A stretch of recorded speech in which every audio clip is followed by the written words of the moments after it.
Hey, welcome back. Today I'm making a follow-up video to one I made a few weeks ago where I was putting myself on a 21-day dairy-free challenge.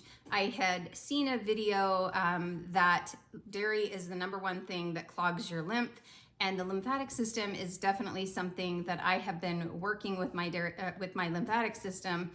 And I have tested going dairy-free in the past, and I just kind of wanted to check again and see how my body responded. So I did. So I am almost 55 years old. I navigate my health completely holistically. In fact, I haven't even been to a doctor since 2008, but I am very proactive with my health. I research, I experiment, I test, and so I am very proactive with my health. But so kind of what I did with this challenge, the video that I'm referring to was made by Kelly Kennedy, I think is her name, and she said, try dairy-free for 21 days. She said that butter and cream were okay to leave in because they are higher fat content, but to eliminate dairy, and then she suggested binging on dairy for a day after you've had 21 days without, to just kind of see how your body felt. And I did not do the binging part. But I did go completely dairy-free. I didn't use butter or cream for the first 2 weeks. By the third week, I was really missing butter, and I prefer half and half in my coffee over, I was using coconut milk, and honestly, too much coconut milk kind of irritates my gut. So on the third week, I added my half and half back in, and I added butter back in. But other than that, I was completely dairy-free, and my results are kind of what I had experienced in years past when I went dairy-free, that I can handle dairy. I prefer raw dairy, but I can handle dairy in moderation. Where I think I get gummed up is with stuff like cottage cheese, because you're having more of a serving. Like if I'm using it as kind of protein supplement, supplementing protein, I think it can be a bit much for my particular system.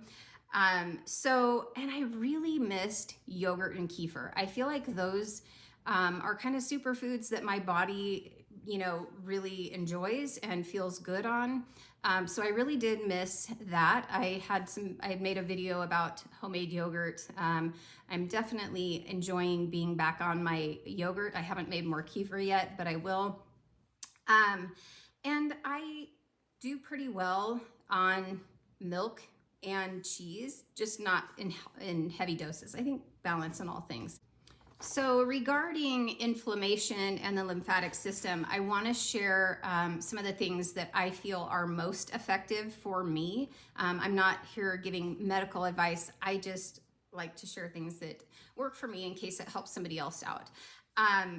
Number one is supporting the liver. I've shared in other videos that when I was 12 years old, I had a major surgery. They removed a liver tumor, and I was left with a huge scar. I have a scar lining my entire rib cage. There's staples, and that scar tissue, all of that impedes flow. It affects the fascia, and so it has had a cumulative effect on my lymphatic system. And so it's something that I'm constantly just supporting and navigating. So I am definitely big on doing liver support. I will link some of those videos in the description below, because I feel like liver support is a really big issue for a lot of people. The second piece is I'm working on my gut health. And I did a 60-day challenge with Balance and Burn. It's a metabolic health system that Young Living came out with. That has been really helping my inflammation levels.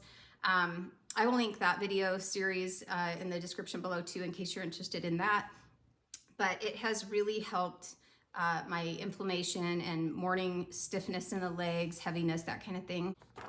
I'm also a really big fan of Dr. Perry Nicholson and his Big Six. He talks about a lot about the lymphatic system. Opening up the lymphatic drainage points and working that. I do my vibration plate. I Movement. I like to hike. I like to, we just got a trampoline for the grandkids. So I like to bounce on the trampoline. And Qigong. That's another thing I've really been diving into recently is Qigong. I think there's so much wisdom in some of these practices that have been done for hundreds or thousands of years. And Qigong has a lot of wisdom with it.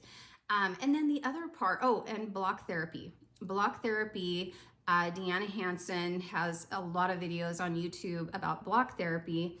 And so I have been using a wooden block under my stomach. I lay on the block on my stomach. She talks a lot about breath work, breathing in for 4 through the nose and out and exhaling for 6. So exhaling longer than your inhale, that's where we get rid of all of the waste is through the exhale.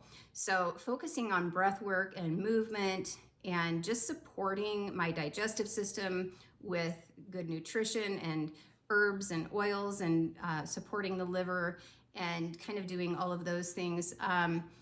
But I do feel like dairy is one of those things. I feel like in a perfect world, we should be able to eat real whole food, no matter what it is, in proper balance. But a lot of us have developed food sensitivities over the years. And so I'm kind of working to restore the balance to my gut health and, ideally be able to enjoy in balance a wide variety of foods. So yes, I will be back on dairy. I'm making yogurt, gonna make kefir again. I think those cultured foods can be really medicinal.